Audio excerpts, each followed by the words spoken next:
Hey guys, I'm Haja here and welcome to Wonder Pets and Aquariums. Guys arapaima பொறுத்தவரையும் பார்த்தீங்க அப்படின்னா அது ரொம்ப பெருசாக வளரக்கூடிய அட்லீஸ்ட் கேப்டிவிட்டியில் பார்த்தீங்கன்னா 3 to 4 feet நல்லா பெருசாக வளரக்கூடிய ஒரு அமேசான் ரிவர் ஃபிஷ் இது. ஸோ பேசிக்காக இந்த மாதிரி ஃபிஷ்ஷை நீங்கள் வாங்குறதா இருந்துச்சுன்னா ஃபஸ்ட்டு நீங்கள் பிளான் பண்ணிடணும். அட்லீஸ்ட் ஒரு 6 to 10 feet நல்ல பெரிய டேங்க் நீங்கள் வச்சிருந்தா தான் இந்த ஃபிஷ்ஷை நீங்கள் வந்து லாங் டர்முக்கு வச்சிருக்க முடியும். இதோட லைஃப் ஸ்பேன் பார்த்தீங்கன்னா ஒரு 15 to 20 years வரையும் இருக்கும். ஸோ இப்போ இந்த ஃபிஷஸ் பார்த்தீங்கன்னா வாட்டர்லேருந்து ஆக்சிஜன் எடுத்துக்காது, சர்ஃபேஸ்லேருந்து ஏரை ப்ரீத் பண்ணும். ஸோ அதனால் வாட்டர் ஆக்சிஜன் நீங்கள் மெயின்டைன் பண்ணணும்னு அவசியம் கிடையாது. வாட்டர் குவாலிட்டியை பொறுத்தவரையும் மோஸ்ட்லி எல்லா வாட்டர் கண்டிஷன் நல்லாவே சர்வே ஆகிடும். டெம்பரேச்சர் பொறுத்தவரையும் ஒரு 20 to 30 டிகிரியில் கூட நல்லாவே சர்வே ஆகும். ஸோ கைஸ் இப்போ அரப்பாய்மா பொறுத்தவரையும் பார்த்தீங்க அப்படின்னா இது ஒரு predator fish. இந்த ஃபிஷஸ் பார்த்தீங்கன்னா அதர் ஃபிஷஸ் வந்து சின்ன சைஸில் இருந்துச்சுன்னா அது அப்படியே முழுங்கக்கூடியது.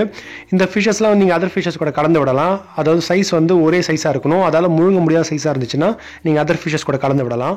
ஸோ இப்போ நம்ம மார்க்கெட்டில் பார்த்தீங்கன்னா இந்த ஃபிஷஸ் வந்து ரேராக அவைலபிளாகவே இருக்குது. ஒரு 5 to 8 inches வரையும் இந்த ஃபிஷஸ் வந்து பேசிக்காக அந்த சைஸில் தான் அவைலபிளாக இருக்கும். அந்த மாதிரி சைஸில் வாங்குறது ஒரு பெட்டர் ஆப்ஷன் தான். ஸோ பேசிக்காக இந்த மாதிரி ஃபிஷஸ்லாம் ஹோம் அக்வாரியமுக்கு சூட் ஆகும்னு சொல்ல முடியாது. ஏன்னா இந்த மாதிரி ஃபிஷஸ்லாம் யூஸ்வலாக வந்து ஜூவில் இல்லை பெரிய பூல் இல்லை பெரிய பாண்ட் அந்த மாதிரிலாம் வச்சு தான் வளர்க்க முடியும். பட் இன்கேஸ் உங்களால் வந்து ஒரு 8 to 10 feet நல்ல பெரிய டேங்க் அடாப்ட் பண்ண முடியும், உங்களால் வந்து கொஞ்சம் டைம் ஸ்பெண்ட் பண்ண முடியும், கொஞ்சம் மணி அதிகமாக ஸ்பெண்ட் பண்ண முடியும் அப்படின்னா கண்டிப்பாக இந்த நீங்கள் ஃபிஷ்ஷை வாங்கலாம். ஸோ யூஸ்வலாக இந்த ஃபிஷஸ்லாம் அடல்ட் ஆகிறதுக்கு ஒரு 5 to 6 years ஆகும். ஸோ இன்கேஸ் அது அடல்ட் ஸ்டேஜ் வந்த பிறகு பார்த்தீங்க அப்படின்னா சின்ன சைஸில் இருந்தபோது எந்த அளவுக்கு ஆக்டிவாக இருந்துச்சோ அதே மாதிரி அடல்ட்டில் இருக்காது. அடல்ட் ஸ்டேஜில் பார்த்தீங்கன்னா ரொம்பவே லேசியாக இருக்கும். ஸோ கைஸ் இந்த மாதிரி ஃபிஷஸ் நீங்கள் வந்து சின்ன சைஸில் வச்சிருக்கும் போது டேங்கோடைய டாப்பை நீங்கள் வந்து க்ளோஸ் பண்ணி வச்சிருக்கணும். ஏன்னா சின்ன சைஸில் ரொம்ப ஆக்டிவாக இருக்கும். சம்டைம்ஸ் வந்து ஜம்ப் பண்ணி கீழே விழுறதுக்கு சான்ஸ் இருக்குது. பட் ஆனால் வளர வளர உங்களுக்கு அந்த பிரச்சனை இருக்காது.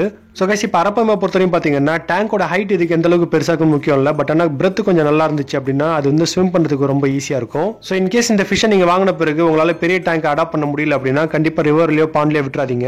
ஏன்னா இது வந்து லோக்கல் ஈகோசிஸ்டத்தை ரொம்ப டேமேஜ் பண்ணிடும். என்ன கேட்டீங்கன்னா இந்த மாதிரி ஃபிஷஸை நீங்க அவாய்ட் பண்ணிக்கிறது நல்லது. ஏன்னா இந்த மாதிரி ஃபிஷஸ்க்கு தீனி போட்டு மாலாது ரொம்ப கஷ்டம். கைஸ் இந்த வீடியோ உங்களுக்கு பிடிச்சிருக்கும் நம்புறேன். வீடியோ பிடிச்சிருந்தா லைக் பண்ணுங்க, யூஸ்ஃபுல்லா இருந்தா சப்ஸ்கிரைப் பண்ணுங்க. தேங்க்யூ ஃபார் வாட்சிங்.